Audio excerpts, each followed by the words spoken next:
welcome you all to Trek Wars.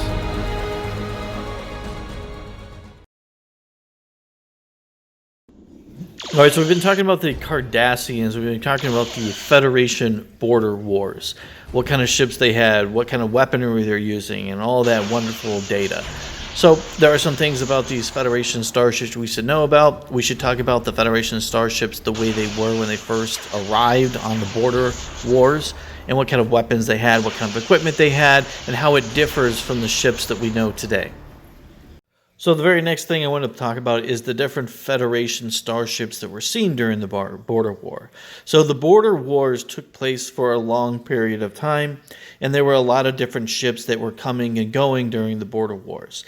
Now, there are certain ships that we hear about being there for the Border Wars, but they're not there until the very end, and some of them never even actually saw combat, and we'll talk about all those ships. So one of the most important ships out there is going to be the Ambassador class starship. So the Ambassador classes were constructed in 2320 and they were continuously built until 2330. So they had about a 10-year run, which for a Federation starship isn't particularly that long. Now, what's special about the Ambassador classes is they had a really powerful shield of 585,000 for a ship of its time period. Now, the ship also had a new weapon called an array. Now, they used a Type 7 phaser array. So a Type 7 phaser array, like we talked about, is a step up above Type 8 phaser emitters, which are the little ball turrets that we typically see on most Federation starships of the early generations. All right, so now we're going to take a list at some of the different ships and the time periods that they came out and some of the contradictory statements made during the lore. So the first one, obviously, we want to talk about is the Freedom class. So the Freedom class came out around 2335. So some of the obvious contradictory statements here that don't make sense is how is a ship using a warp nacelle from a Galaxy generation starship, which didn't come out until 2360. So obviously this ship we see before us wasn't there during the Border Wars.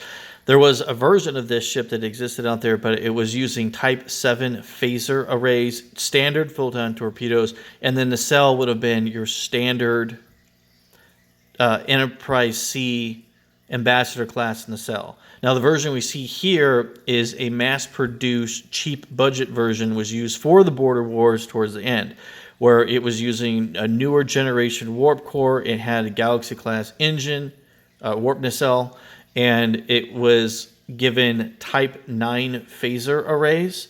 And then on top of that, for an additional phaser power, it was given a phase cannon. Now, all these weapons together and new generation of a torpedo launcher, single shot, but was firing new generation torpedoes, means that this ship could go toe-to-toe with a Galor class starship and would come on top. If the ship was caught outright, it would be iffy. But this ship should be able to take on a Galor one-on-one. Now, the Niagara class is introduced in 2363 all the way through 2360. Now this is a little bit confusing. This ship is exactly the same stats as a standard Ambassador class. The version you see in 2360, the one that we all know, is a different ship. It's actually been modified and it has the warp nacelles, which we all know and I've talked about it before. That ship's shields are equivalent to that of a Galaxy class starship. So I do not believe that the Niagaras were actually in the Border Wars because those ships were developed around the same time that the Galaxy was, and they were built in very small numbers, and they were just for testing new equipment. So you would not have seen them on the borders. They were in the home space. That's why they were introduced fighting the Borg, is because that's the areas they stayed in, because that ship is basically just a prototype. It really wasn't built in mass production in any form or manner. All right, so the next ship is the Challenger class of 2350. Now, there's some things about this lure that doesn't really make a whole lot of sense to me. We know that they were building ships, preparing for the Galaxy class. What I hear is that this ship has 6 Type 10 phaser emitters, and it has modern photon torpedo launchers. The problem with this ship is so modern and so close to the Galaxy class that I don't think the Cardassians ever saw this ship. I don't think this ship was at the borders at all. I think this ship was too advanced and they were keeping it in the reserve fleets. I think that the only ships that would have seen the Cardassians would have been older generation starships, because they didn't want the Cardassians to know the advanced technology that they had. So I don't think the Challenger ever saw combat in the border wars. And if it did see combat in the border wars, it wouldn't make sense with the lore, because they didn't know about multi-shot torpedo shots like the Nebula had. They didn't know about Type 10 phasers. They had no idea of this technology. And if they've been fighting the Challenger class for, 10 years now or whatever, that doesn't make any sense. It doesn't follow the lore. So I'm going to tell you, because of the advanced torpedoes, the amount of shielding it has, and the technology on board, not to mention this ship is more of a diplomatic ship, I don't believe it was sent in combat. So I've already talked about the Cheyenne in the last video, but this ship is 2345, so it's going to have Type 9 phaser emitters at max. It's going to have modern torpedo launchers.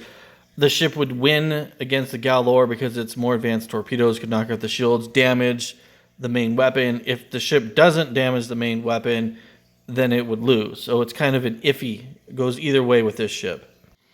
So if the Cardassians are engaging Cheyenne-class cruisers, if they fight them from far range, it's probably not going to work out in their favor. If they get into medium or close range and are able to use that spiral wave disruptor cannon and get the first barrage, that's enough damage that they're going to be able to probably pull off the battle because of the high armor of the Galor.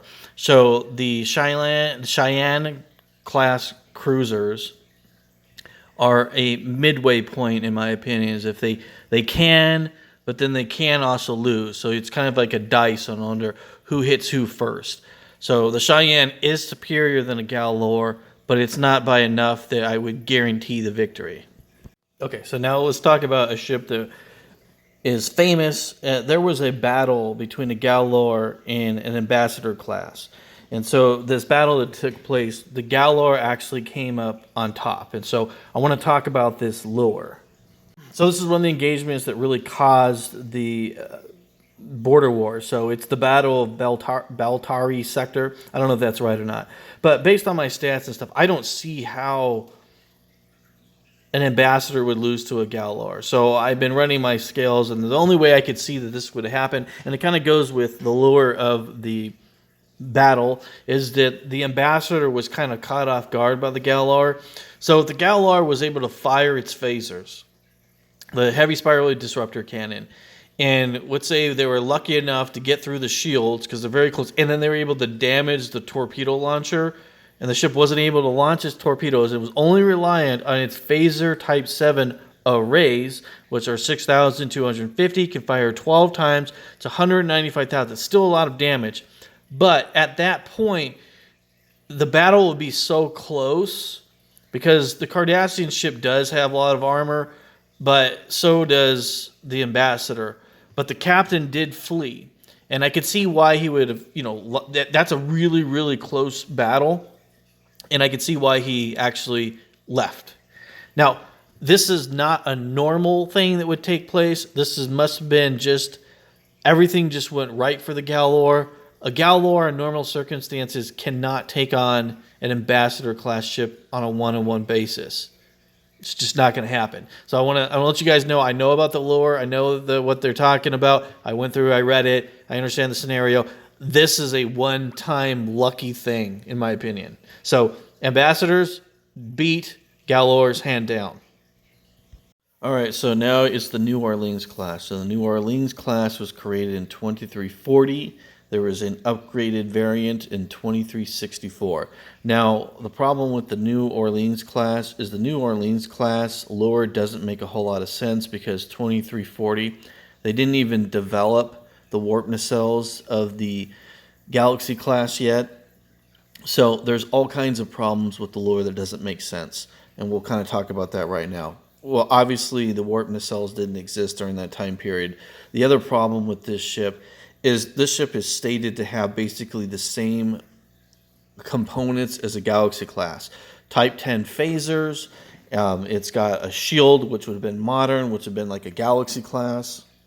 So basically, the lure of this thing is it's a little tiny mini Galaxy class. Now, it's very small. Its whole value is like 238,726. So it's an itty bitty tiny little ship, but it's using Type 10 phasers, so it has a modern warp core or an advanced warp core.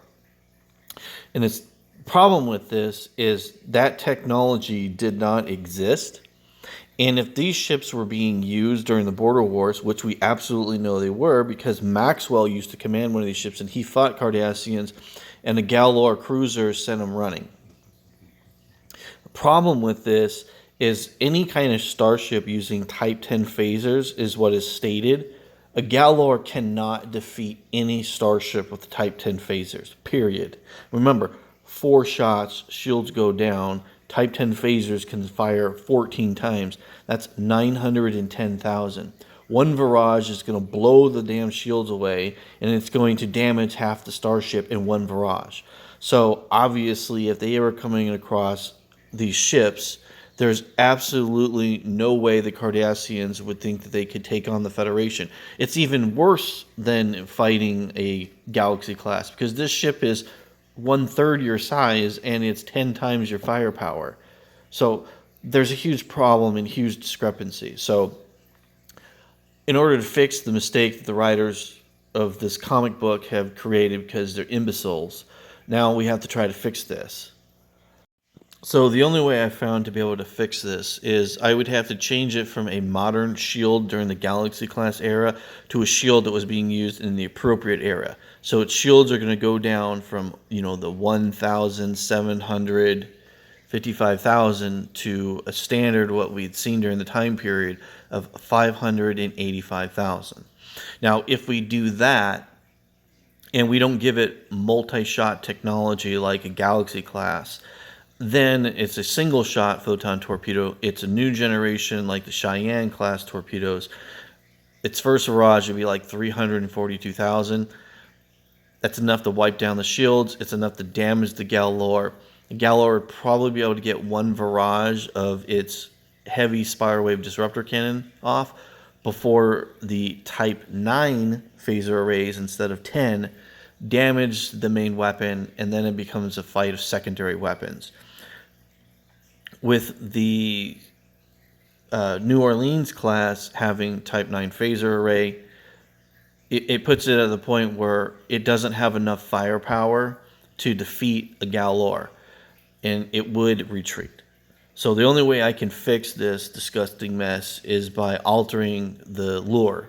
And so what I've done is we have the Springfield, we have the New Orleans class. The other thing is those modules that are on top, those modules are actually deep space sensor array units, and they are not additional torpedo launchers.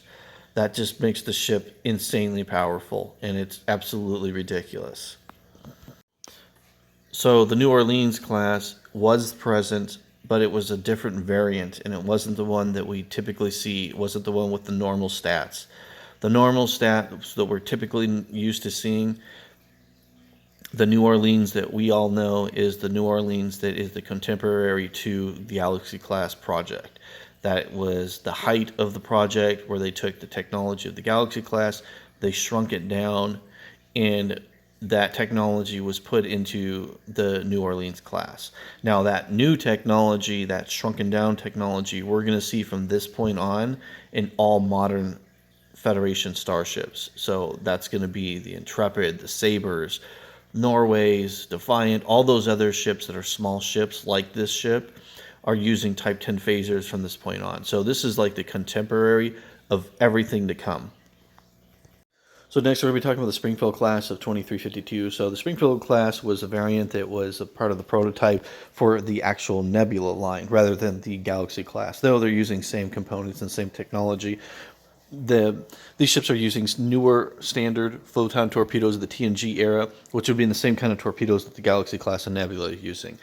This ship does not have multi-shot capabilities. It would have been single-shot torpedoes because the ship is absolutely little and tiny. Springfield class is definitely the smallest ship that we've seen here. The ship does not use Type 10 phasers. It is using Type 9 phaser arrays. So in a one-on-one fight with a Galor, this ship cannot win. Its shields would be the same, the 585,000. It is part of that newer generation. This ship, sensor systems, its speed, everything is superior than the Galor, except the Galor just has the armor, the size, and that spiral wave disruptor cannon actually makes it so it outguns this ship. Springfield classes cannot beat a Galor in a one-on-one fight. They're too small, their shields aren't big enough, and the ship is just itty-bitty. I mean, if you guys realize how small this ship is, it is teeny, teeny, teeny. So the Springfield class is actually more of a logistics ship.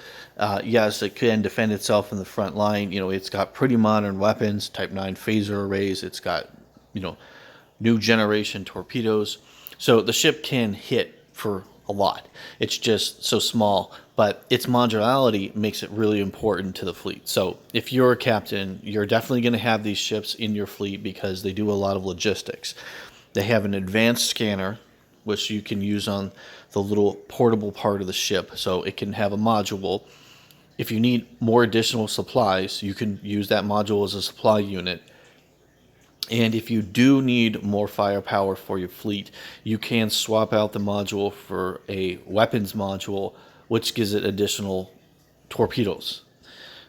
Now, with that being said, this ship could possibly defeat a Galor in a special circumstance. If it's able to knock out the spiral wave disruptor cannon with its torpedo barrage, then it could possibly take out the Galor. But it's still really iffy because this ship is honestly just so small and it has no armor whatsoever. It's pretty weak. Okay, so now we have kind of an understanding of what kind of ships are there. We're just going to kind of go over them really quickly and talk about their positioning. So obviously, we know that the Springfield is going to be your support and logistics. We know that when it comes to just like combat potential, we know that the Springfield, the Cheyenne, and the Freedom are your big heavy hitters. Those are where all your may not have the defense, but it has the firepower that you need for your fleet. The Mirandas are just there, honestly, for support. They're not bringing a whole lot of weaponry to the battlefield. Your Excelsiors, though they're using Type 8 phaser emitters, they have so many phaser emitters. They have 4 photon torpedo tubes. They're bringing a decent amount of firepower, and they're soaking up a lot of defense because their shields are the same as the other ships, but their hull value is significantly higher because they're much bigger. Your command ship, the only command ship I really think you're really going to have is going to be the Ambassador class. The Ambassador class may not have the modern weapons, but it's big and it can take on a Galor on its own with no problem. Most of these other ships, it's kind of iffy, but you pretty much are guaranteed a victory with the Ambassador. It's a big ship, especially if you engage the enemy from long range. It's got a multi-shot torpedo launcher. It's old, using older technology, but it's still a good weapon. We have the Constitution class. The Constitution class has long range capabilities. It's also got Type 8 phaser emitters. It's got about the same firepower as the Excelsior does, but it has the advantage of a multi-shot technology. It's capable of launching 6 photon torpedoes. So that ship's going to be really good for long-range engagements. So that's basically your fleet logistics during the Cardassian Border Wars. So yes, the Federation had more advanced starships they could have put on the line, but they didn't. And from a strategic point, why would you do that? Why wouldn't you put your big ships and go into the... Well, it's because this is a border war. They don't really know what the Cardassians really actually have. And the Cardassians don't really know what the Federation has. And obviously the Cardassians didn't know what the Federation technology was honestly really like, because they had no idea what modern Galaxy class technology looked like, because they had never seen it. The Federation is very smart for doing this. You don't want your enemy to know exactly what you have, because if they did attack and invade the Federation, they would be repelled really quickly by really powerful ships they had no idea that existed, and they would definitely catch the Cardassians off guard, which they did with the Nebula. And then just, the smaller, weaker ships from the Kirk era were there as well. I'm not really going to talk about them because, to be honest, the stats of the Miranda are pretty much almost identical for these ships. Slightly weaker shields or slightly better. The lore shows that they have basically almost all the same weapons. Okay, so now you know the stats and what's going out. Now remember, the Springfield and all those Galaxy-class ships were not built for war. So that's real important to remember that. And when the border wars were taking place, their performance was really not satisfactory to Starfleet. They did not perform as well as they were expected to. So a lot of those ships, there weren't really that many of them created. Like, there was a time period for maybe 10 or 20 years where they were building these ships, and then it just kind of stopped. Because of the Cardassian Border Wars and the lack of performance those really small ships were able to do as far as Starfleet went, that's when the Excelsior refit program took place. Because the Excelsiors were able to hold their own just as well as those ships. And there were so many Excelsiors, there's so much infrastructure built around the Excelsior that it was just easier to upgrade the Excelsiors than it was to build those smaller ships that performed about the same. So, if you ever wondered about the Excelsior project and why the Federation went and upgraded all their Excelsior classes, that's why. So, during the time period of the Captain Picard, which was the 2360s, by that time, almost all, if not most, of the Excelsior classes have been upgraded from Type 8 phaser emitters to Type 9 phaser emitters, and they were using modern torpedoes. Now, the change between modern to new technology as far as the torpedoes, I don't honestly understand why some ships do or don't, because to me, the torpedoes are just basically the same. They're the same size as in Kirk. I don't know why. So I don't know if there's something special about the new modern torpedoes that needs additional technology or not, or if maybe it's just because when I read about the torpedoes, the way it makes it sound is from Kirk era to TNG era, the only difference is there's more antimatter in modern torpedoes, or maybe it's more efficient. But basically, it just says that there's more of it. And so it's the same size torpedo, but they're just putting more antimatter into it. That's basically what the Deep Space Manual says. Now, I personally don't like that. And I kind of think in myself, maybe there's something additional about the stability of modern torpedoes because they're so much stronger that maybe they need something additional. Or maybe it is literally just a logistics thing. Hey, this is how much gunpowder is going in here kind of thing.